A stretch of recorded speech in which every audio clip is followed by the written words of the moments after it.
Hi, I'm Amelia. Most people say I've got it all figured out.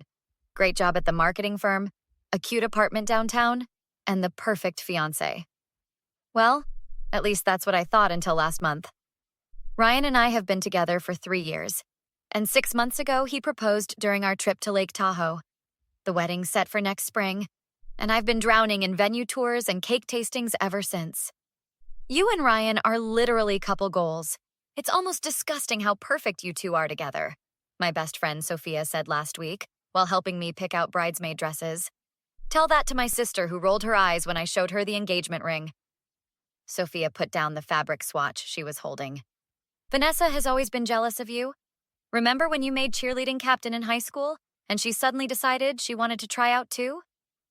I nodded, remembering how Vanessa had thrown a fit when she didn't make the squad. My younger sister and I look similar. Both of us got mom's brown hair and dad's green eyes. But that's where the similarities end.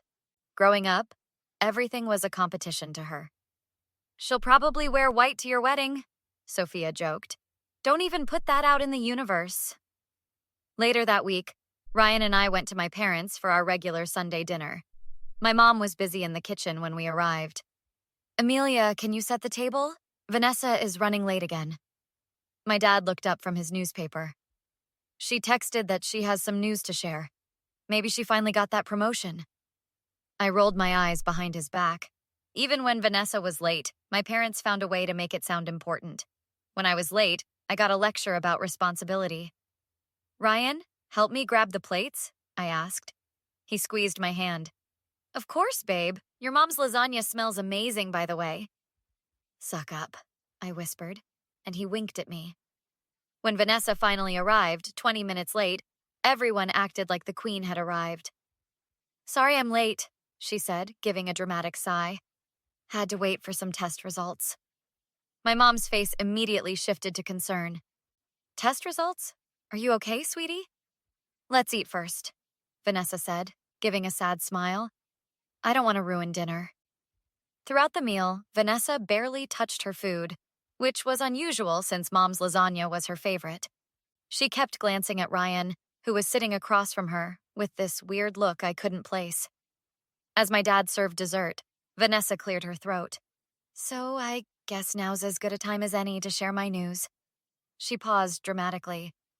I went to the doctor last week because I've been feeling tired and having these weird headaches. My stomach dropped as she continued. They found something. It's rare and aggressive. The doctors are saying I have about 8 months. My fork clattered against my plate as everyone froze. Ryan was the first to speak. What exactly did they find, Vanessa? She looked directly at him as a tear slid down her cheek. Cancer, and it's already spread too far for treatment. The room fell silent after Vanessa's announcement. My mom burst into tears while my dad just sat there, shell-shocked. I couldn't move, couldn't breathe. Cancer? Terminal? It didn't make sense. I'm so sorry, Vanessa. Ryan reached across the table and took her hand. Whatever you need, we're here for you. 3 weeks later, and Ryan had barely been home. He'd started driving Vanessa to her appointments, bringing her groceries, and even staying overnight at her place when she had particularly bad episodes. I need to be there for her, Em. She doesn't have anyone else. Ryan was packing another overnight bag while I sat on our bed. She has mom and dad wrapped around her finger. And what about her roommate? Jenna moved out last week. Said she couldn't handle the cancer environment. He zipped up his bag. Besides, your parents are too emotional. Vanessa needs someone practical. I bit my tongue. Yesterday, I'd called Vanessa to check in, and she sounded perfectly fine, laughing even, until she realized it was me. Then suddenly she could barely speak through the pain. Don't you think it's weird she won't let any of us come to her appointments? Not even Mom? Ryan slammed the drawer shut. For God's sake, Amelia. She's embarrassed. She's lost her hair. She's losing weight. She hasn't lost any hair. I saw her yesterday. She has a wig, obviously. He checked his watch. I'm late. Dr. Marcus is meeting us to discuss her new medication. After he left, I called Sophia. Something's not adding up. She's supposedly on intense chemo, but her eyebrows are perfect. And yesterday, she posted a pic having cocktails with friends. Terminal cancer patients don't usually hit happy hour, Sophia agreed. Have you met this doctor? No, supposedly some specialist named Dr. Marcus. Ryan talks about him like he's God's gift to oncology. Later that night, Ryan still wasn't home. I grabbed his iPad to order takeout and noticed a text notification from Vanessa. I shouldn't have looked, but I did. The message preview read, "Miss you already. Can't wait until we don't have to sneak around anymore." My heart stopped. With shaking hands, I opened the messages. Hundreds of them, going back months before her diagnosis. Heart emojis, late-night meetups, plans for their future. When Ryan finally came home at midnight, I was sitting in the dark living room with the iPad. How long? He jumped. Jesus, Em, what are you doing sitting in the dark? I held up the iPad. How long have you been sleeping with my sister? His face dropped. Not shock, not denial, just resignation. It's not what you think. Really? Because I think you've been cheating on me with my sister, and now you're both using this fake cancer story so you don't look like the garbage humans you are. Fake? Are you serious? Your sister is dying and you're making this about you? The argument escalated until neighbors could probably hear us. She doesn't even have cancer. Where's this magical Dr. Marcus? I want to meet him. You know what? I can't do this anymore. Ryan pulled off his engagement ring. You've always been jealous of Vanessa, even now when she's fighting for her life. 2 weeks later, a cream envelope arrived in my mailbox. Inside was a wedding invitation embossed with gold lettering. Vanessa Parker and Ryan Thompson request the pleasure of your company. The wedding date was just 2 months away. I dropped the invitation like it had burned me. My sister and ex-fiancé were getting married, and they had the nerve to invite me. I stared at the wedding invitation for what felt like hours. The audacity of them. First, my sister fakes cancer to steal my fiancé, and then they invite me to celebrate their betrayal? Something snapped inside me. I wasn't just going to sit here and cry. I grabbed my phone and scrolled through my contacts until I found Alex. We'd gone to college together, and last I heard, he was working in hospital administration at Memorial. Amelia, this is a surprise. Haven't heard from you since, well, you know. I need your help, Alex. It's about Vanessa. Your sister? The one with cancer? Man, I'm really sorry about that. That's just it. I don't think she has cancer. At all. Silence on the other end. Then, that's a pretty serious accusation. I know. That's why I need proof. She claims she's seeing some doctor named Marcus. Can you check if he even exists? I shouldn't. She stole Ryan from me, Alex. Used this fake illness to manipulate him. A long pause. Come by my office tomorrow. 2 p.m. The next day, Alex was waiting for me with a serious expression. There's no oncologist named Marcus at any of the major hospitals in the area. I checked. So she's lying. Not necessarily. Could be a private practice. I chewed my lip. Can you check if she's been admitted anywhere for treatment? Already did. He slid a piece of paper toward me. No record of Vanessa Parker receiving cancer treatment anywhere in the network. But that doesn't mean— It means something, I insisted.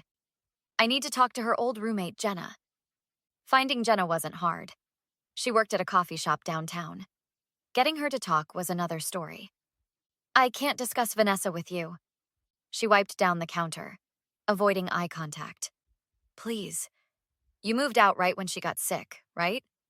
Jenna glanced around nervously. My shift ends at 4. Meet me at Riverside Park. At the park, Jenna finally opened up. She made me swear not to tell anyone. Said it would ruin everything if her plan got out. What plan exactly? To get Ryan. Jenna hugged herself. She's been obsessed with him for years. When you got engaged, she lost it. Started plotting ways to break you up. And the cancer was her brilliant idea? She said no one would blame Ryan for leaving you if it was to be with your dying sister. Jenna pulled out her phone. I have texts. She'd practice her sick voice before calling your parents. Once she was out partying while supposedly having chemo. The texts confirmed everything. Jenna even had photos of Vanessa removing makeup she used to make herself look pale and sick before family visits. She's collecting money too, Jenna added, for experimental treatments. Your parents, Ryan's family, they've all donated thousands. That was fraud. Criminal fraud. I spent the next week gathering everything. The texts, photos, hospital records showing no treatment, and bank statements Alex helped me access showing where the treatment money really went. Designer clothes, spa trips, and wedding expenses. The final piece came when I hired a private investigator who photographed Vanessa meeting with a makeup artist who specialized in special effects makeup for film. The same makeup she used to create fake chemo side effects. With my evidence organized, I picked up my phone and texted Vanessa. Congratulations on your engagement. I would be honored to attend your wedding. Just one question. Will there be a special toast for the bride? The day of the wedding arrived. I wore a sleek navy dress, understated enough to not draw attention. Sophia, Alex, and Jenna were all strategically seated throughout the venue. You sure you want to go through with this? Sophia whispered as we entered. More than anything I've ever wanted in my life. Ryan's mother approached me. Amelia, we didn't expect you to come. I wouldn't miss my sister's special day. How much did you contribute to her treatment fund, by the way? About $30,000 for that Swiss treatment. I took my seat as the ceremony began. When the minister reached, "Speak now or forever hold your peace," I stood up. Actually, I have something to say. Vanessa hissed. This is inappropriate! Security! Before you throw me out, everyone should see this. I nodded to Alex, who activated the projector. The wall lit up with Vanessa's text messages. I read aloud. The cancer story is working perfectly. Ryan totally believes it. His parents just wrote another check for 10 grand. What is this? Ryan's mother demanded. Bank statements showing where your treatment money went. Prada, Gucci, and wedding deposits. Photos of Vanessa partying on days she claimed to be in chemo. And receipts from the special effects makeup artist who created her cancer symptoms. Vanessa lunged at me. You jealous bitch! There is no Dr. Marcus, no treatments, no cancer, ever. Ryan's father pulled out his checkbook. We paid $30,000. That's called fraud, I explained. The police and DA are waiting outside. Ryan turned to Vanessa, shocked. Tell me this isn't true. She's lying. She's always been jealous. Jenna stood up. I was her roommate. I watched her plan the whole thing. The chaos was spectacular. Ryan's parents demanded their money back. My parents looked devastated. Vanessa tried to flee, but was stopped by police officers outside. 6 months later, Vanessa was serving time for fraud and facing multiple lawsuits. Ryan lost his job at the law firm. Senior partners don't appreciate associates involved in fraud. He's tried to apologize. I've blocked his number. Alex and I have been dating. My parents are trying to rebuild our relationship, though I keep them at a distance. Any regrets? Sophia asked over coffee last week. Not a single one. Some people mistake kindness for weakness.